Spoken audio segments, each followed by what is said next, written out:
തൻ്റെ ചെവി ചായ്ച്ച് നമ്മുടെ സ്വരം ശ്രവിക്കുന്ന ഒരു ദൈവത്തെ ഇന്നത്തെ പ്രതിവചന സങ്കീർത്തനത്തിൽ നാം ഏറ്റുപറയുന്നു. ദൈവം തൻ്റെ മക്കളായ നമ്മെ കേൾക്കുവാൻ എപ്പോഴും സന്നദ്ധനാണ്.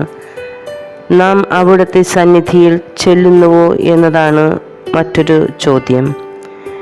ദൈവം തൻ്റെ സൃഷ്ടിയായ മനുഷ്യനെ കേൾക്കുവാൻ എപ്പോഴും സന്നദ്ധനായിരിക്കുമ്പോൾ അവിടുത്തെ കൃപയും സമാധാനവും നമ്മിൽ ഉണ്ട് എന്ന ബോധ്യത്തോടെ അവിടുത്തെ അരികിൽ ചെന്ന് നമുക്ക് വേണ്ടുന്നതെല്ലാം, നമ്മുടെ ദുഃഖങ്ങളും വേദനകളും സന്തോഷവുമെല്ലാം അവിടുത്തെ കർണപുടങ്ങളിൽ എത്തിക്കുവാൻ നമുക്ക് സാധിക്കണം.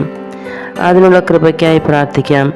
ദൈവം തൻ്റെ മക്കളുടെ എപ്പോഴും അനുഗ്രഹിക്കുന്നു എന്ന ബോധ്യത്തോടെ ജീവിക്കുവാനുള്ള കൃപയ്ക്കായി പ്രാർത്ഥിക്കാം.